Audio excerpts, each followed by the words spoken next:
Fundación Libertad y Desarrollo presenta Razón de Estado con Dionisio Gutiérrez.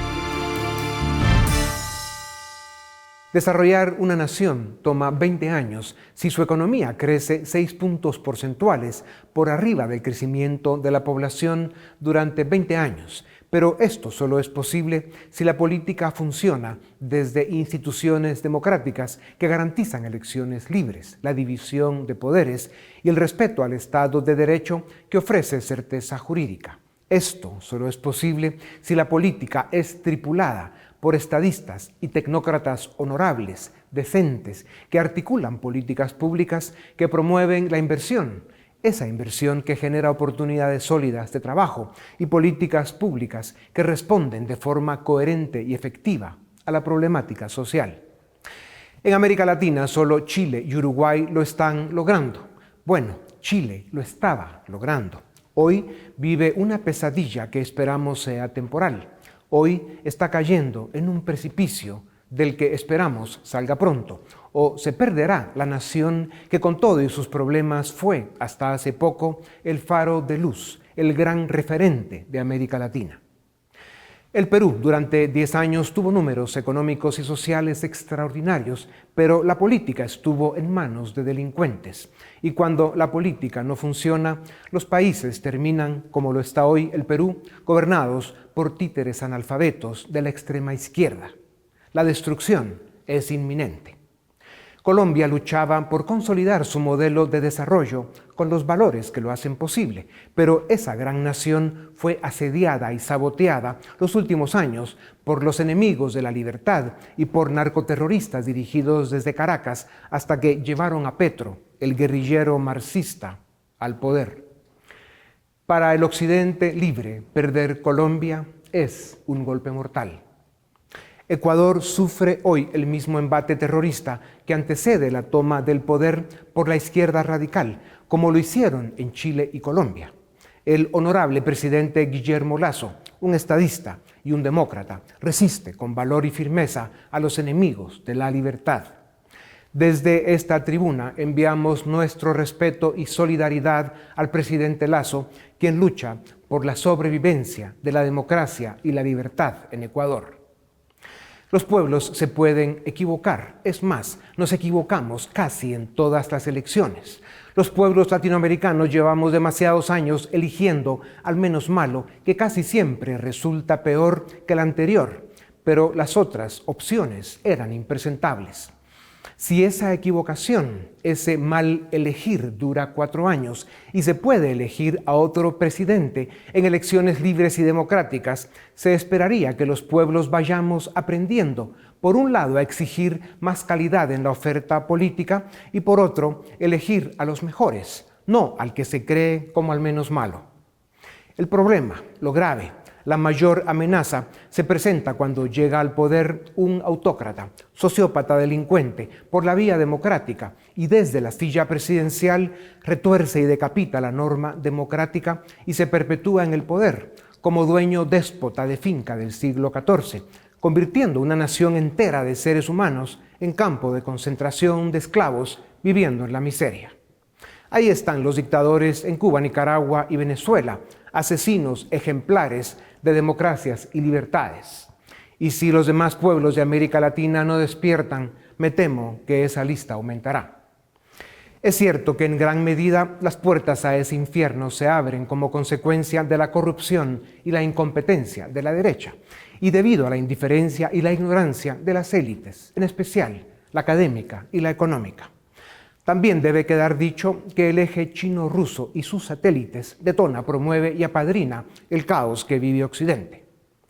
Desarrollar una nación toma 20 años de trabajo, disciplina y sacrificios. La mentira que vende la izquierda populista suena bien, pero es mentira. Si América Latina aspira a vivir en democracia y en libertad, el único camino a la prosperidad de los pueblos, tendrá que asumir con responsabilidad y compromiso los sacrificios que conlleva llegar a la cima del mundo para ser un miembro digno del Occidente libre y desarrollado.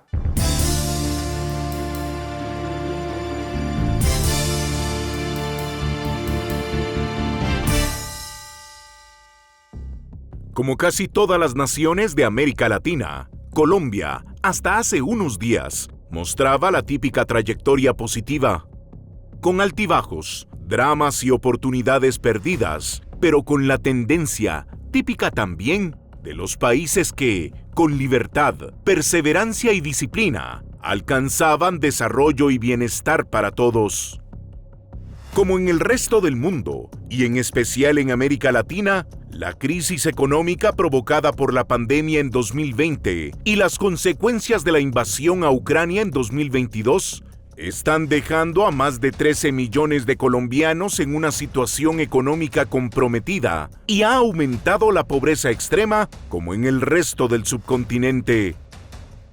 Por supuesto, y como las fuentes de información serias lo confirman, los pueblos que peor lo están pasando y donde más drama, miseria y muerte se ha sufrido es en los países socialistas y populistas de extrema izquierda, empezando por Venezuela. La evidencia es irrefutable. Es cierto que, en Colombia, la delincuencia ha aumentado y la economía no está generando las oportunidades que el mercado laboral demanda, en calidad y cantidad. Es cierto que los niveles de pobreza todavía son altos y que la política tiene espacio para mejorar, pero también es cierto que Colombia tiene muchos años de ser el objetivo estratégico de la narcoguerrilla terrorista apoyada desde Caracas, donde se ha perpetrado un sabotaje sistemático y permanente, al extremo que, entre los casi 2 millones de migrantes venezolanos que Colombia ha recibido con generosidad, se han detectado espías, terroristas y enviados con COVID con el objetivo de enfermar a los colombianos, perjudicar la economía y destruir la democracia colombiana. Y no se debe olvidar que el eje chino-ruso está detrás de la conspiración que busca tomar control hegemónico y autoritario de la región a través de sus alfiles, alacranes y archipopes, avecindados en La Habana, Managua y Caracas. Es por estas razones que Colombia celebró las elecciones más atípicas de su historia reciente. Lamentablemente, un pueblo latinoamericano más cayó en la trampa de los cantos de sirena del populismo mentiroso y manipulador.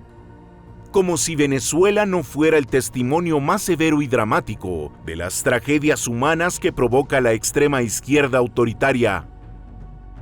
Después de muchos años de intentarlo, la extrema izquierda gobernará en Colombia. Veremos si tiene la misma decencia para dejar el poder cuando pierda las elecciones dentro de 4 años, como lo está haciendo hoy Iván Duque, quien sale del gobierno con la frente en alto, respetando la norma democrática y como un caballero de la política. Petro llega al poder con un plan de gobierno que presenta bastantes motivos para preocuparse.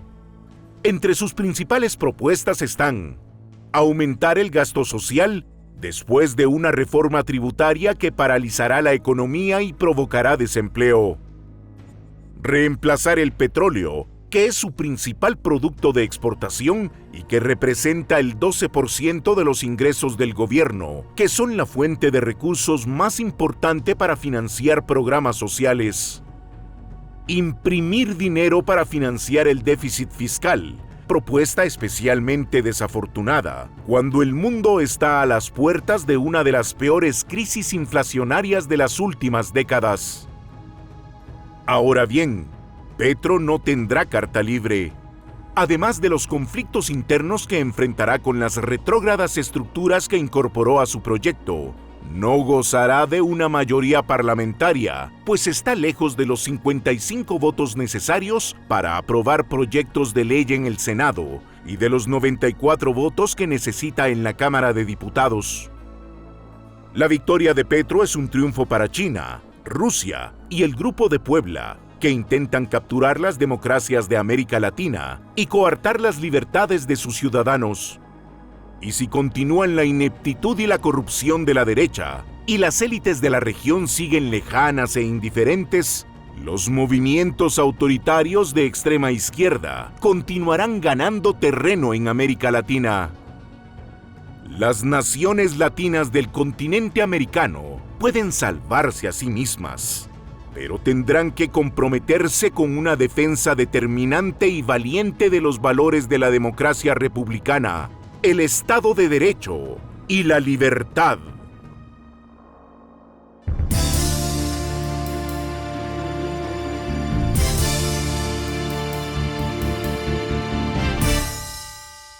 La historia de la humanidad está marcada por la lucha de los pueblos por alcanzar desarrollo y bienestar. Las naciones que los han alcanzado son las que han pagado el costo en tiempo, trabajo duro y sacrificios para lograrlo. Esto es lo que construyó el Occidente libre, moderno y desarrollado, posible solo en democracia, división de poderes, Estado de Derecho y libertad. Por eso sorprende tanto el oscuro laberinto en que América Latina está quedando atrapada. Para discutir sobre la posible caída de Colombia y la amenaza populista de extrema izquierda que acecha a la América Latina, tengo el gusto de presentarles a Daniel Rijsbeek, analista de política pública sobre América Latina para el Center for Global Liberty and Prosperity del prestigioso Cato Institute. Es Senior Fellow de Reason Foundation y fundador del Movimiento Libertario de Colombia. Sus columnas aparecen en importantes medios de comunicación. Tiene títulos académicos de la George Washington, de la Tulane y un doctorado por la Universidad Libre de Berlín. Dr. Rijsbeek, bienvenido a Razón de Estado. El candidato Gustavo Petro, de extrema izquierda, ex guerrillero y admirador de Hugo Chávez, ganó las elecciones de forma democrática en Colombia. ¿Crees que Petro entregará el poder si su partido pierde las elecciones dentro de 4 años, como lo hará el presidente Duque el próximo 7 de agosto? Bueno, es una excelente pregunta y también es una pregunta que nos estamos haciendo acá en Colombia. El asunto también es que en Colombia no hay reelección. Hubo durante una época, por eso Álvaro Uribe y Juan Manuel Santos tuvieron 2 periodos, pero eso se eliminó.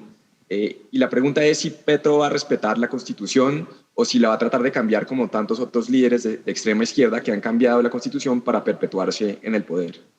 ¿Tú qué crees? Pues él ha dicho abiertamente que su proyecto, como él lo llama, su proyecto político no se puede cumplir en 4 años. Él ha hablado de 8, 10, hasta 12 años. O 20. Entonces, claro, sí, entonces pues ya. Que él tiene la intención, claramente está. La pregunta, la incógnita ahora es si las instituciones colombianas pueden resistir un intento de establecer una autocracia. Dependerá de los ciudadanos de Colombia. Dr. Rijsbeek, las dictaduras en La Habana y Caracas festejaron efusivamente el triunfo de Petro. ¿Cómo queda la región con su victoria? ¿Qué escenarios visualizas para América Latina si el gobierno de Petro, por su cercanía a ellos, sigue los pasos y las consignas del Foro de Sao Paulo y el Grupo de Puebla, con el apoyo de las dictaduras de Pekín y Moscú, para socavar las frágiles democracias de la región? Pues sin duda, a mí me parece que es un momento muy oscuro en la región, en toda América Latina, porque pues Colombia es el último ejemplo, pero ya habíamos visto la caída de Chile, de Perú, en los últimos meses, en el último año.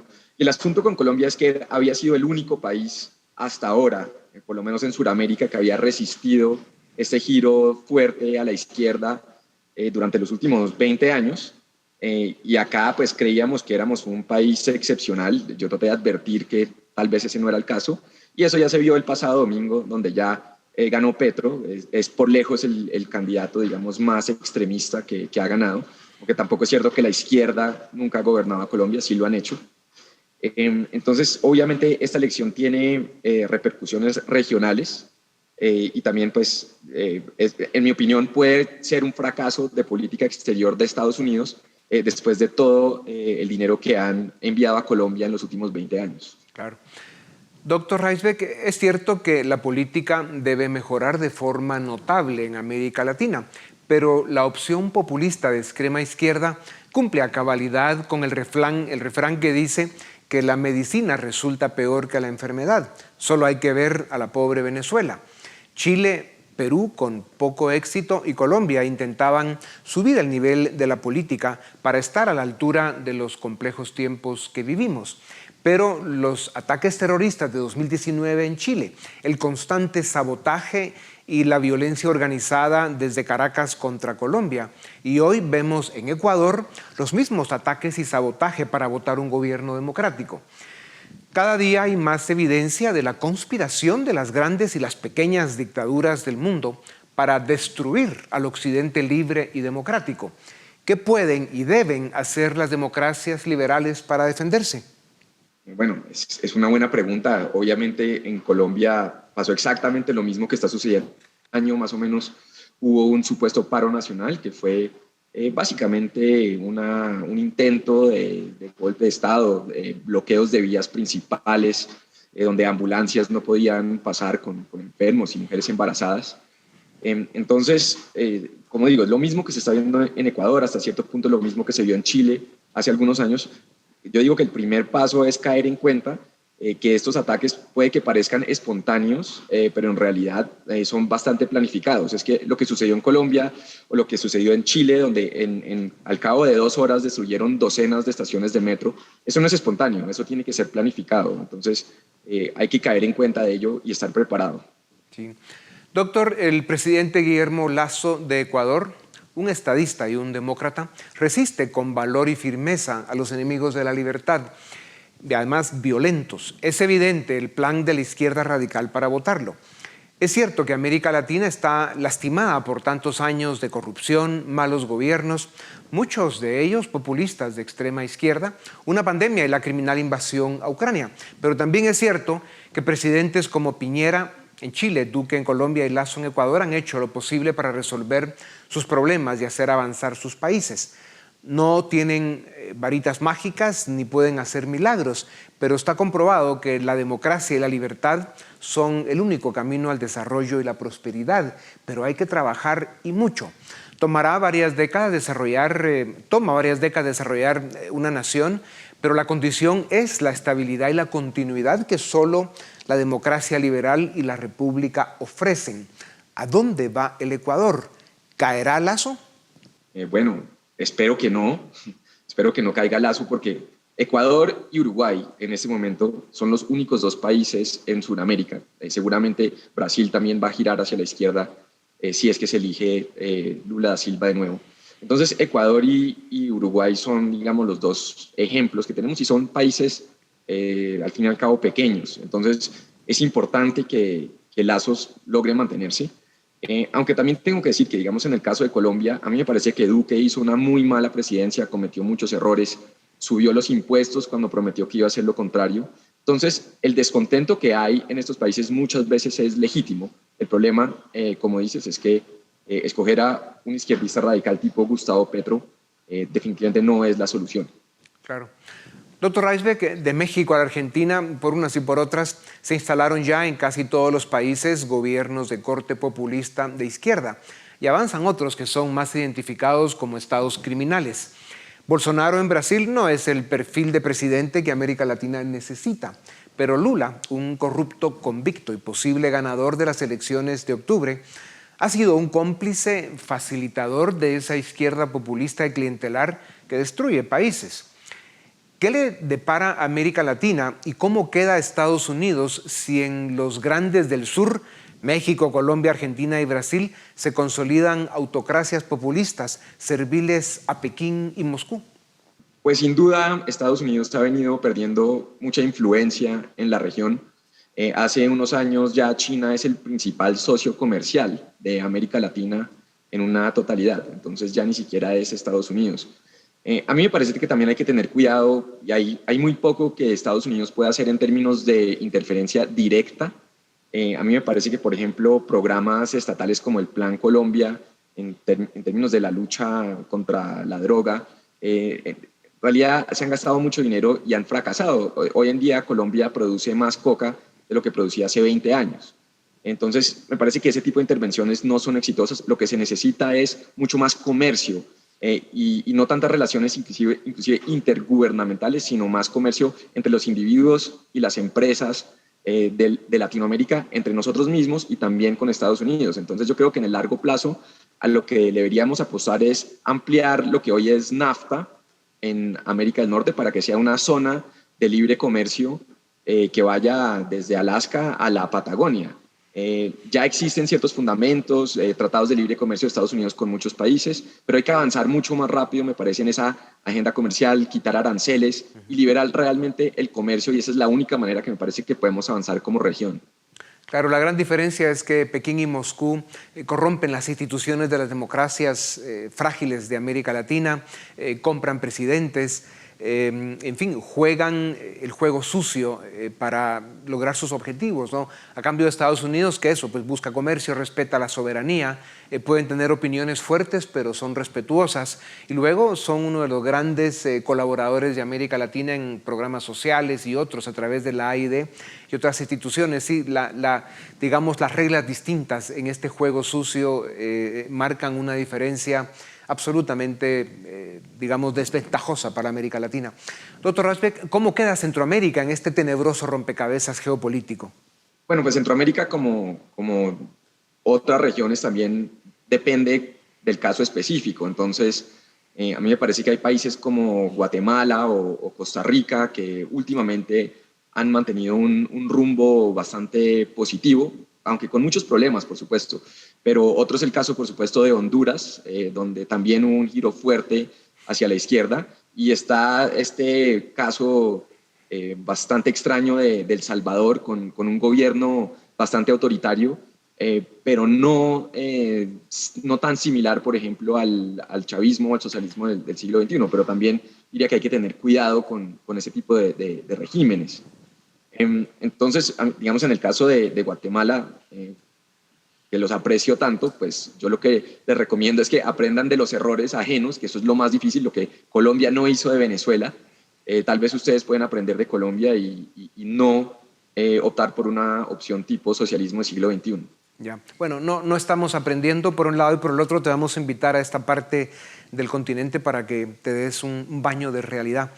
Doctor Rajbek, se atribuye a Ronald Reagan en una conferencia sobre la Unión Soviética y el control invasor que ejercía en su tiempo, lo cual Rusia hoy continúa haciendo.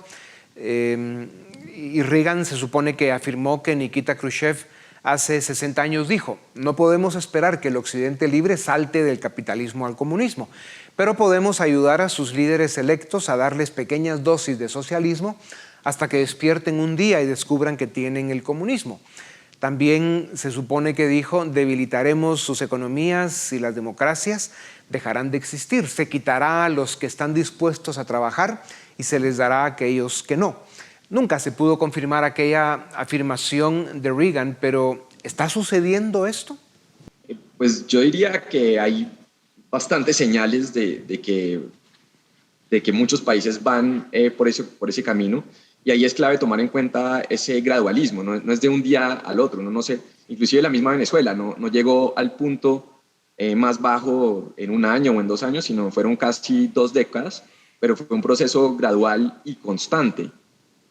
Ahora, yo pienso que también a los países en últimas no les conviene tener alianzas y vínculos muy estrechos, por ejemplo, con Rusia y eventualmente también con China. Digamos, eso se está viendo ahora, que digamos, hubiera sido un error para cualquier país acercarse tanto a Rusia justo antes de la invasión de Ucrania. Entonces, sí, a mí me parece que tiene que haber un momento, no sé exactamente cuándo, pero cuando habrá alguna especie de despertar y se tiene que fortalecer de nuevo la democracia liberal y los movimientos a favor del libre mercado en América Latina. El problema es, en mi opinión, que el establecimiento, la llamada derecha en América Latina ha sido muy mala. En Colombia es un muy buen ejemplo. Uno no puede tener un país con desempleo por encima del 10%, inflación, otra vez con problemas, informalidad del 50% y también una moneda que ha perdido el 50% del valor en 7 años y pretender que los votantes van a seguir eligiendo estos mismos gobiernos. En algún momento van a elegir un cambio. Entonces yo creo que se necesita una nueva generación de líderes y espero que los estemos viendo.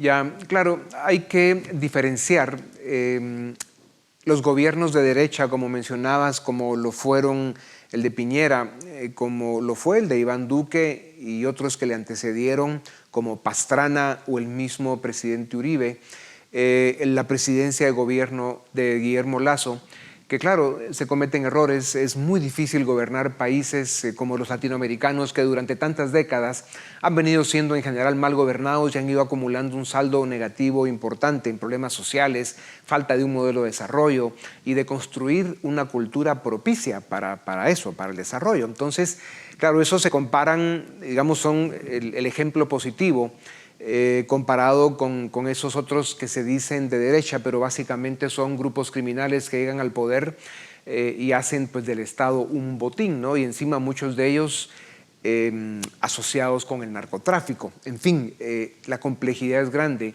y cuesta que los pueblos la entiendan. Doctor Rijsbeek, esta pregunta es para una cátedra y es injusto hacerla, pero te pido que la respondas en un par de minutos. Cuando vemos la América Latina en los últimos 40 años, se nota que los pueblos nos hemos equivocado con demasiada frecuencia en la elección de autoridades de gobierno. Los pueblos latinoamericanos llevamos demasiados años eligiendo al menos malo, que casi siempre resulta peor que el anterior. Sin embargo, mientras se pueda cambiar gobernantes a través de elecciones libres y democráticas, los ciudadanos podremos aprender a participar más, a exigir mejor oferta política y a elegir a los mejores, no a los menos malos. ¿Cómo podemos evolucionar a esa realidad? ¿Cómo convencernos de que es imperativo rescatar la política y devolverle los valores que le arrebataron? ¿Cómo se logra esto? Bueno, a mí me parece que algo clave en ese asunto es precisamente mantener esas instituciones republicanas y democracia liberal que por lo menos permiten elecciones cada 4 o 5 años. Un problema de esos gobiernos y regímenes de extrema izquierda es que, como ya hemos mencionado, una vez llegan al poder, se hacen elegir democráticamente, pues cambian las constituciones, cambian las reglas del juego para perpetuarse en el poder y una vez logran eso, por ejemplo, pueden tomarse la entidad electoral, como sucedió en Venezuela, como ha sucedido en otros países. Entonces, pues es muy importante cuidar eso y tener eso presente.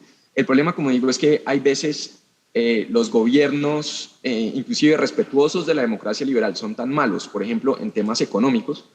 Otro ejemplo de años recientes fue Mauricio Macri, que llegó en Argentina con una promesa de acabar la inflación, de liberar la economía, de traer crecimiento.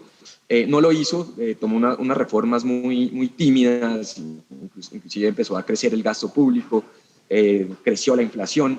Entonces, cuando surge ese tipo de frustración con ese tipo de gobierno, también es de esperar que se gire hacia una dirección aún peor, desafortunadamente, pero muchas veces la frustración es tal que se busca un cambio, sea cual sea ese cambio. Ya.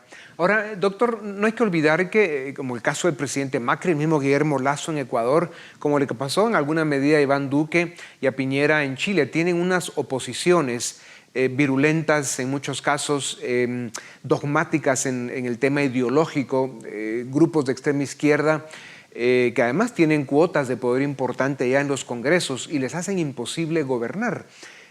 Claro, la situación de América Latina es muy compleja y hace falta la construcción de una cultura societaria que sea más propicia para implementar desde los gobiernos con las políticas públicas correctas, pues un modelo de desarrollo que sí tenga sentido, ¿no? Políticas fiscales, laborales, políticas de inversión, de infraestructura, que faciliten el desarrollo, ¿no? Y se está viendo de que llegan buenos proyectos a los gobiernos, pero tienen graves problemas para implementarlos.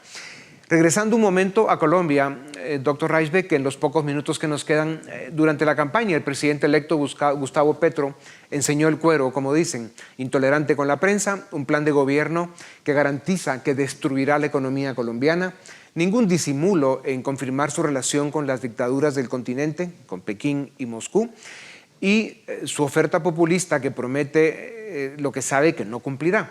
¿Cuál es tu pronóstico sobre el gobierno de Petro? ¿Tendrá un pueblo sumiso y resignado o se puede esperar que los ciudadanos de Colombia defiendan su futuro, su democracia y su libertad? Bueno, a mí me parece que el resultado de las elecciones fue bastante apretado.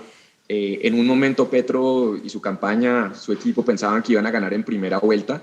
No lo logró por mucho porque obtuvo el 40% y luego realmente a ellos les tocó moverse mucho para ganar en segunda vuelta. No ganaron por un margen muy amplio tampoco y tuvieron que traer toda la política tradicional, tanto que critican la corrupción y terminaron aliados con básicamente todas las maquinarias políticas corruptas del país. Y ese gran porcentaje que no votó por Petro, que votó por su contrincante, pues todavía está ahí y yo creo que es algo que tanto nosotros, que estamos en la oposición, tenemos que tener en cuenta, que somos prácticamente la mitad del país, solo un poco menos según las elecciones del domingo. Es algo que también tiene que tener en cuenta el nuevo gobierno.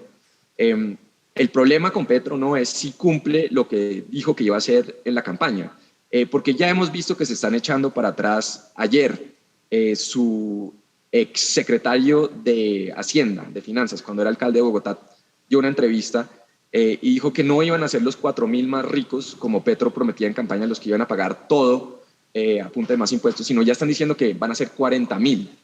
Y así poco a poco yo creo que van a tener que admitir de cierta manera u otra que estaban diciendo mentiras burdas en campaña. Y va a ser cuestión de si puede, si es factible políticamente, por ejemplo, en el Congreso, imponer esa agenda. Desafortunadamente yo creo que sí puede ser posible. También existe la posibilidad de que ellos mismos decidan moderarse y decidan no destruir el país por el bien de Colombia, por el bien también de ellos mismos. Bueno, en los 30 segundos que nos quedan, doctor Rijsbeek, para terminar con otra nota positiva y de esperanza, optimista como la que acabas de compartir, pensemos en lo que vive en este momento América Latina. ¿Será un ciclo temporal del que aprenderemos las dolorosas lecciones que nos dejará y que encontraremos pronto en el camino de regreso a la racionalidad política y a la responsabilidad económica? ¿En cuánto tiempo crees que podríamos rescatar ese rumbo? Pues a mí me llama la atención que no es la primera vez que todos estos gobiernos de izquierda llegan y coincide con un boom en un mercado al alza de las materias primas, de los commodities. Fue lo mismo que pasó al inicio de los 2000, es lo mismo que está pasando ahora. Entonces, usualmente estos gobiernos de izquierda gastan todos esos ingresos que llegan de las materias primas, y cuando se acaba el ciclo, ya no quiebran a los países y los votantes normalmente se vuelven más sensatos y escogen unos gobiernos un poco más responsables. Entonces es posible que veamos algo similar en esta ocasión también. Bueno, como dicen, que Dios te escuche. Como pocas veces en la historia de los pueblos del mundo que aspiran a vivir en democracia y en libertad para alcanzar desarrollo y bienestar, hoy debemos rescatar aquella célebre frase: solo el pueblo salva al pueblo. Mientras tengamos libertad, habrá esperanza. Mientras el ciudadano asuma su responsabilidad, habrá futuro. Eso queremos, un futuro de libertad, oportunidades y prosperidad. ¿Por qué no? Doctor Rijsbeek, gracias por tu tiempo. A ustedes también gracias por acompañarnos. Esto es Razón de Estado.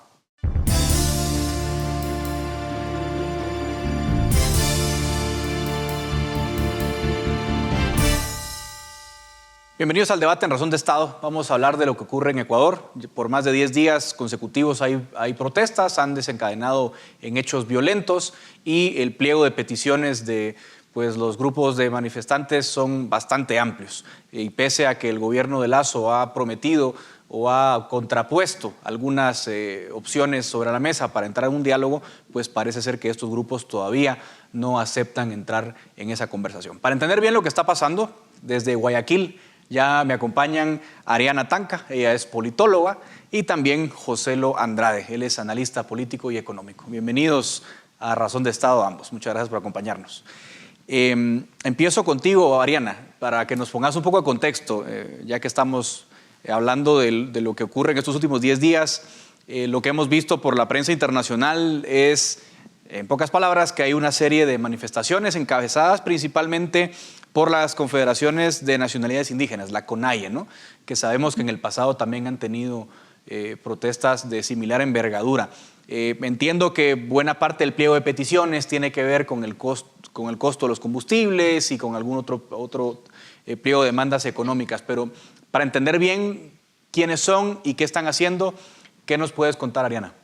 Bueno, muchísimas gracias por la invitación. Es un gusto estar acompañado por ustedes para comentar este tema que realmente nos preocupa a todos, y como partes de una misma región, pues a estar enterados de lo que sucede. En efecto, la CONAIE, representada por Leonidas Issa, anunció que se convocaría a una marcha, un amparo nacional desde el 24 de mayo, el día que el gobierno actual cumplía un año en funciones, justamente el día que el gobierno tenía que rendir cuentas en la Asamblea. De hecho, su bancada, Pachacutic, ellos tienen un brazo político representado en la Asamblea, que de hecho son la segunda bancada más grande luego de del partido UNES, y en ese momento también Guadalupe Llori, quien es parte de la bancada de Pachacutic, era la presidenta de la Asamblea Nacional y que fue destituida días después. Bueno, entonces anuncian esta movilización para el 13 de junio, es decir, el lunes pasado, y plantean 10 puntos de protesta en los cuales se habla sobre las condiciones de vida, el aumento del precio de los combustibles, la educación, seguridad, quieren que no existan privatizaciones en el país y un despliegue de 10 peticiones. Entonces se convoca a este paro nacional, empieza el lunes y poco a poco las protestas, que a mi criterio tienen legitimidad en sus pedidos, pero pasaron el borde muy rápido entre una protesta legítima, pacífica y es necesaria en democracia, a cometer actos vandálicos y delitos que no están protegidos ni en los estándares de la Corte Interamericana de Derechos Humanos ni en la actual Constitución. Uno de los puntos álgidos de este conflicto fue incluso la aprehensión de Leonidas Issa por cerrar vías públicas, que está, digamos, unos límites constitucionales a las protestas en Ecuador, que luego fue liberado y está a espera de un juicio. En ese sentido, la CONAIE llamó a radicalizar las movilizaciones y entre esta semana han pasado 3 puntos de quiebre. El primero, el decreto de estado de excepción por parte del presidente, y que hubo un problema con esto porque al inicio se filtró un borrador que era un poco más restrictivo con los derechos. Finalmente, ese no fue el final, sino que simplemente se decretó un estado de excepción para 3 provincias en el país. A partir de ello, la Asamblea lo quiso tratar el día lunes para revocarlo. La Asamblea puede revocar el estado de excepción, pero mientras que la Asamblea lo estaba discutiendo, el Ejecutivo lo derogó e implementó otro estado de excepción donde es mucho más respetuoso con las garantías constitucionales, pero se amplía el estado de excepción a 6 provincias del país. Luego, el gobierno nacional acogió 8 de las 10 propuestas de la CONAIE y les envió una carta. Asimismo, el día de ayer, el gobierno aceptó el diálogo propuesto por las organizaciones de la sociedad civil, con más de 300 organizaciones que el pasado viernes se pusieron a las órdenes para mediar el conflicto. El presidente aceptó y ahora, ya para resumir, el último punto,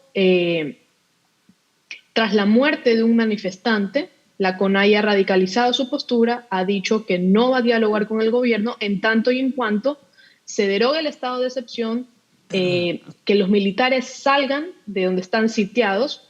Por ejemplo, están en la Casa de la Cultura, están en el Parque El Arbolito, están incluso en algunas universidades resguardando el orden público, y les ha pedido que eso no, digamos, que se retiren para recién ahí platicarlo con las organizaciones que lo conforman y recién ahí dar una respuesta. Entonces, en resumen, el país está al tanto y a la espera de una respuesta por parte de la CONAIE si se va a sumar a este proceso, que ya no es solo de diálogo, sino mediación y negociación. Claro, gracias por ese resumen, Ariana, porque nos pones en contexto de lo que está pasando. A ver, Joselo, obviamente efectivamente Leonidas Issa pedía esa derogación del estado de excepción como una condición para el diálogo, pero estamos viendo ya hoy que en otra provincia de Ecuador, en Puya, pues hay incidentes de violencia, hay policías desaparecidos, hay otro muerto. Entonces tampoco se puede entrar en un diálogo con esas condiciones que piden ellos. ¿Cómo ves tú la situación, Joselo? Bueno, yo quisiera complementar un poco lo que ha dicho Ariana, puesto que lo que ella menciona para los ecuatorianos es bastante común, es lo que estamos viviendo, pero siendo que estamos ante un contexto internacional, las personas que nos están escuchando en este momento deben entender un poco más el panorama, ¿no? En este contexto yo quisiera decirte que los grupos que han organizado esta revuelta, esta paralización, este caos, son grupos que han venido buscando desestabilizar a este gobierno desde hace bastante tiempo, y el encuentro con esa desestabilización les había sido esquivo. Es decir, lo habían intentado de diversas maneras desde que el gobierno asume funciones. Lo intentaron a partir de que se cumplieron los primeros 100 días de gobierno. Lo intentaron, como bien señala Ariana, a partir de que cumple un año el gobierno.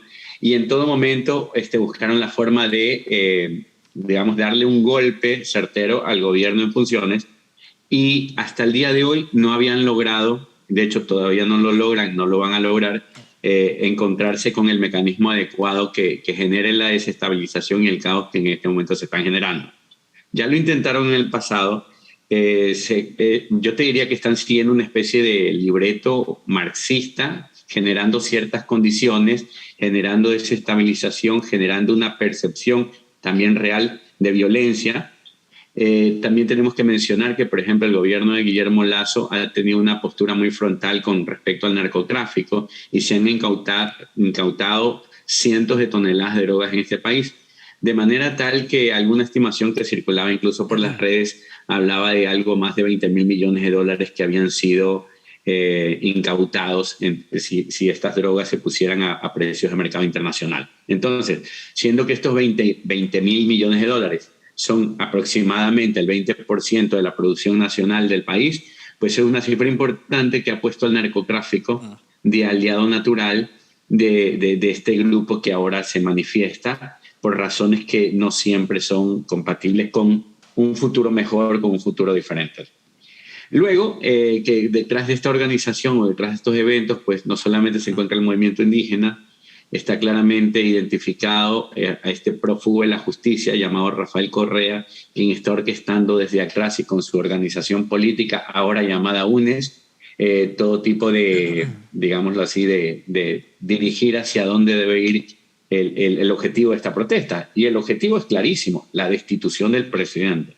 Se pone por delante una serie de pretextos que lamentablemente, incluso de llevarse a cabo, pondrían al Ecuador en peores condiciones. Pero, contado esto, yo creo que el movimiento indígena no quiere diálogo, quiere imponer una agenda, quiere imponer digamos así, una forma de entender las cosas, 10 propuestas que a la larga no solamente no resultan viables, sino en muchos casos contraproducentes para la economía y para el futuro del país. De paso, no aceptan dialogar porque cuando ya el gobierno se ha pronunciado en función de estos 10 puntos que se han puesto sobre la mesa, y en muchos de ellos incluso ya ha dado una solución que me parece bastante razonable, ellos han dicho que no basta, que no es suficiente, y ahora, como quieren generar el caos y la zozobra, sobre todo en Quito, ¿ya? Están pidiendo la desmilitarización o la eliminación del estado de excepción, precisamente para generar lo que ya generaron en octubre del 2019, un caos tremendo en la ciudad de Quito. Quisiera terminar este primer tema con dos cosas. Uno, no está sucediendo lo que sucedió en octubre del 2019, llevamos cerca de 10 días de paro, la intensidad no ha sido la misma que el de 2019, los desmanes no han sido los mismos, el libreto no ha logrado llevar hasta últimas instancias las movilizaciones. Yo creo que el movimiento indígena o el movimiento liderado por Nicolás Issa o Leonidas Issa se encuentra estancado, y en todo caso también tenemos un tema de que la ciudadanía está respaldando el movimiento hacia la paz, hacia el diálogo. La semana pasada un 60% de los ecuatorianos querían que esto termine ya, pero que termine ya a favor de la democracia, a favor de la paz, a favor del trabajo, es decir, que cesen las paralizaciones. Y hoy, una semana después, ya son cerca del 75% de los ecuatorianos los que están respaldando esa iniciativa. Y si miramos la evolución, pues vamos ganando en el sentido de que la cordura, la decencia, la democracia va ganando, va teniendo saldo a favor, y por otro lado, el movimiento indígena está desencontrándose con lo que esperaba y era su planteamiento inicial. Ya nos queda poco tiempo, porque el segmento es corto, pero quisiera hacerles un par de preguntas a ambos, y les agradezco un poco más de brevedad. El ministro de Defensa, Ariana Luis Lara, dijo que la democracia está en peligro, básicamente esa fue su afirmación, y también mencionó que el narcotráfico podía estar detrás, en parte, ¿no?, de algunas expresiones violentas en estas participaciones. ¿Qué se sabe de momento de las afirmaciones del ministro o cómo las entendiste tú? Creo que por ahora tenemos, por ejemplo, vías constitucionales un poco siguiendo el hilo que mencionaba Joselo, que hay o la destitución del presidente, la muerte cruzada o la revocatoria del mandato. Esos, digamos, que serían el peligro a la democracia de cierta manera. No hablo de un golpe de Estado porque claramente las Fuerzas Armadas y la Fuerza Pública respaldan al gobierno. Y si nos remontamos a la historia política del Ecuador, las Fuerzas Armadas son un elemento crucial para la estabilidad de quien está gobernando. En todos los casos que ha sucedido una ruptura del orden constitucional por un golpe de Estado, ha sucedido, entre otras cosas, porque las Fuerzas Armadas le han dado espalda al gobierno central. Y esto es determinante. En este caso, las Fuerzas Armadas respaldan al presidente. Entonces, ¿qué nos queda? La revocatoria del mandato es un proceso que puede tomar hasta 300 días, es larguísimo porque requiere de reunir firmas y de un proceso de verificación de firmas. La siguiente opción, la destitución del presidente, no tiene votos y eso lo constatamos en la última votación de la Asamblea, donde básicamente los grupos radicalmente opuestos al gobierno apenas reunieron 81 votos. Para destituir al presidente se necesitan 92 votos. Y las mismas bancadas se han un poco desenmarcado de esta intención de revocar al presidente.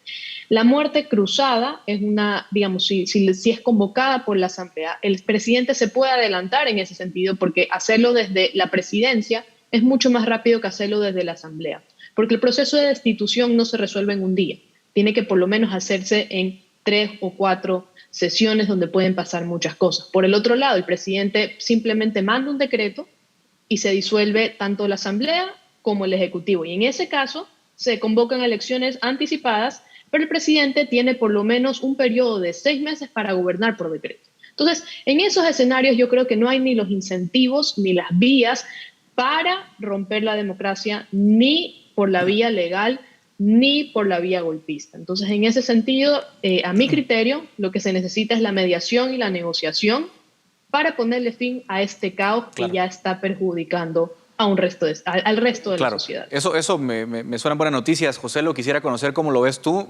También es cierto que él, digamos, gobierna en minoría en el Parlamento, ¿no? O sea, en la Asamblea no tiene mayoría. La Asamblea pasó una resolución, entiendo, pidiéndole la negociación. ¿Qué salidas le ves a esta crisis en el corto plazo? Bueno, complementando lo que Ariana dice de manera rápida, cuando Lucio Gutiérrez, el Abdalá Bucaram o el presidente Yamil Maguad salieron de la presidencia fue porque tenían bajísimos niveles de aprobación, cercanos al 7%. En este momento, Guillermo Lasso, así en la última medición que yo recuerdo, ostentaba algo más del 30% de aprobación de los ecuatorianos. Y de hecho la tendencia parece subir en torno a que en este momento la ciudadanía está respaldando la opción de la paz, del diálogo, de la democracia, y de alguna forma el movimiento golpista pues está perdiendo fuerza o se encuentra en una encrucijada o en un callejón sin salida. ¿Qué creo yo va a suceder?